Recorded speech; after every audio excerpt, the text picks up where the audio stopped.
Salut les KT, j'espère que vous allez bien. On se retrouve pour parler de Boruto avec le chapitre 58 qui va sortir le 20 mai 2021. J'ai récolté des informations notamment officielles en rapport avec le futur chapitre 58 grâce au site international Business Time qui regroupe un peu les informations du V-Jump et du Weekly Shonen Jump avec d'autres informations complémentaires. On a notamment des informations en rapport avec le personnage de Boruto et Kawaki, mais aussi sur le personnage de Code avec ses objectifs. Là où on a des informations notamment complémentaires, c'est notamment en rapport avec un combat avec Boruto et Kawaki versus Code et Eda. Pour jeter un œil à cet article d'International Business Time, le lien se trouve dans ma description. Petite remarque, notamment si vous souhaitez avoir des informations inédites et exclusives ou notamment encore des images en rapport avec les futurs chapitres de l'œuvre Boruto en avant-première, n'hésitez pas à rejoindre mon serveur Discord. Le lien est aussi dans la description. Bien, maintenant qu'on est chaud, on va passer à l'article ensemble, on va le lire ensemble et ensuite on passera à la partie analyse concernant les points clés venant de cet article. Boruto, Kawaki versus Code et Eda. Dans le chapitre 58 de Boruto, Kawaki et Boruto vont entamer leur entraînement commun afin d'être prêts pour affronter leur ennemi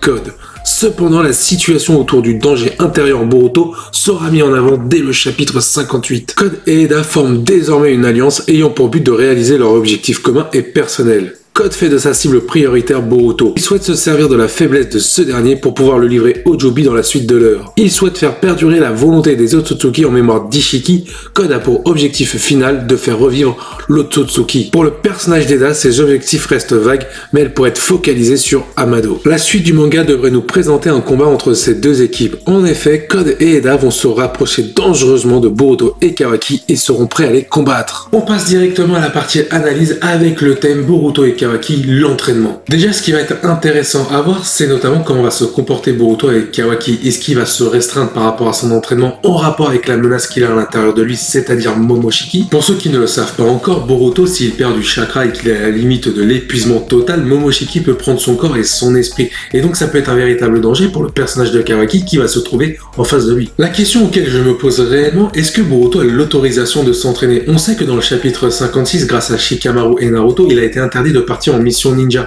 Mais le fait de s'entraîner, pour moi, ça a les mêmes risques. On l'a vu à la fin du chapitre 56, Boruto, lui, c'est vraiment un shinobi et il veut suivre ses convictions-là. Il veut tout simplement régler les différents problèmes, comme la menace Momoshiki ou la menace de Code, en tant que shinobi. Malheureusement, le problème, la menace qu'il a à l'intérieur de lui, est bien trop importante et j'ai l'impression qu'il ne s'en rend pas vraiment compte. Alors attention, évidemment, Boruto a commencé à prendre conscience du danger qu'il représente, car on l'a pu le voir notamment qu'il regrettait les faits et les gestes qu'il avait faits à l'encontre de Sasuke, alors que lui-même était contrôlé par Momoshiki. Le fait qu'il veut régler les problèmes comme un shinobi, c'est plutôt bien, ça suit un peu les traces de Sasuke, mais le problème par rapport à cette situation-là, je ne pense pas que ça va suffire, car je rappelle que Boruto devient de plus en plus chaque jour un Otsutsuki. En plus, le fait de s'entraîner de façon intensive, je ne pense pas que ça va aider Boruto, je pense même que ça va accélérer le processus de transformation de l'ADN de Boruto en Otsutsuki. Donc je pense que la situation n'est pas forcément la meilleure. Cependant, il y a peut-être un avantage pour le personnage de Boruto, c'est qu'il est accompagné par Kawaki qui va sans doute lui reproposer le plan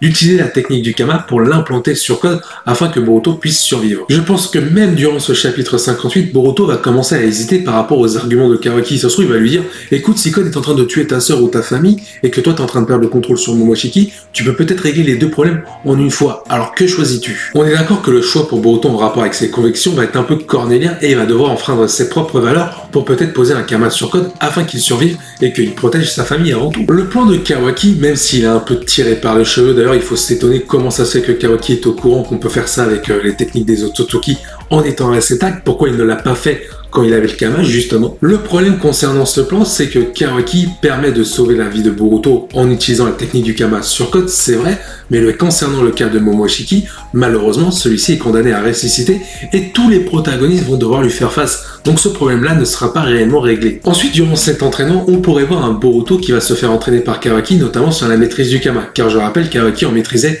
une majeure partie. J'avoue que ce moment-là, si ça devait arriver dans la suite de l'œuvre Boruto, je trouverais ça assez bizarre que Kawaki apprenne la maîtrise du Kama à Boruto alors que celui-ci ne l'a plus. Après, il n'est pas impossible que ça va être une histoire de sensation. Kawaki va dire à Boruto, bon écoute, faut que tu arrives à ressentir ça, faut que tu arrives à te concentrer sur ça pour pouvoir déclencher ton Kama. Ce n'est pas impossible. Je pense d'ailleurs, mais ça c'est une hypothèse, qu'il pourrait y avoir un début d'opposition assez sévère entre Boruto et Kawaki durant cet entraînement, ce qui pourrait amener par la suite au combat Boruto et Kawaki après l'ellipse. D'ailleurs, petite information, Kishimoto a affirmé que les derniers chapitres avant l'ellipse allaient préparer tous les éléments en rapport avec la deuxième partie de Boruto. On passe au thème suivant, notamment concernant les personnages de Code et Eda. On se doute bien que le personnage d'Eda va avoir tout simplement connaissance du plan de Kawaki et notamment ce qu'ils sont en train de mijoter par rapport à leur entraînement pour faire face à Code. Et comme on a pu le voir, le personnage de Code a l'air très intelligent et il n'est pas étonnant qu'il va mettre en place un plan pour s'en prendre à Boruto et Kawaki et notamment jouer sur la faiblesse de Boruto comme il est stipulé dans cet article. Pour rappel, Code a plusieurs objectifs pour atteindre un but final, celui de devenir un Otsutsuki tout en faisant perdurer la volonté de celle-ci. Afin d'arriver à ce but ultime, Code doit livrer Boruto ou Kawaki ou même les deux au Jubi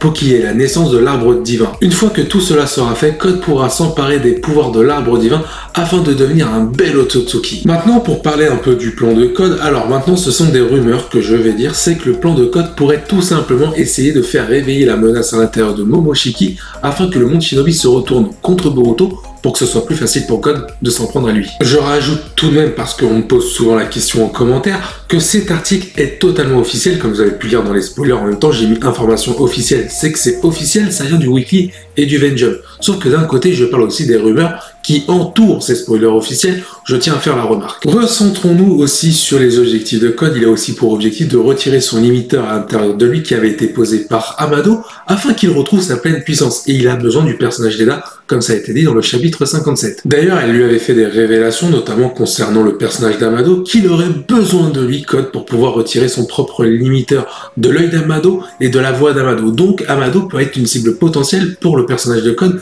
mais surtout pour le personnage d'Eda. Oui, car comme il est dit dans le chapitre 57, le personnage d'Eda a une haine assez incroyable envers Amado. Donc, techniquement, peut-être que cette alliance va reposer sur des objectifs à la fois personnels, mais aussi communs. Il est vrai que le chapitre 57 nous a laissé quelques indices en rapport avec les objectifs d'Eda, peut-être de s'en prendre directement à Amado pour se venger, mais aussi peut-être avoir un petit crush avec Kawaki pour le manipuler. Tout n'est pas impossible. D'ailleurs, notamment en rapport avec les informations officielles et les rumeurs, j'ai l'impression que le personnage de Code va vraiment s'occuper du personnage de Boruto, alors qu'Eda va tout simplement s'occuper de Kawaki. J'ai l'impression qu'ils se sont mis d'accord par rapport à ça. Tu viens de le comprendre, on passe au dernier thème avec cette fameuse transition, le combat Boruto et Kawaki versus Code et Eda, un combat qui peut avoir des promesses. Alors concernant ce combat, je rajoute quand même que c'est une rumeur pour l'instant concernant un potentiel duo. Cependant, au vu des informations officielles de Wiki et le Vengeance, apparemment il y aura bel et bien une confrontation entre Code, Eda, Kawaki et Boruto. Donc tout est possible, et surtout que ce combat, comme je l'ai dit précédemment, promet de belles promesses car il peut être intéressant en termes de stratégie. Déjà, le fait que Boruto affronte Code tout seul, il est en désavantage par rapport aux capacités d'Eda, car Code va tout savoir sur lui alors que Boruto ne va pas savoir grand chose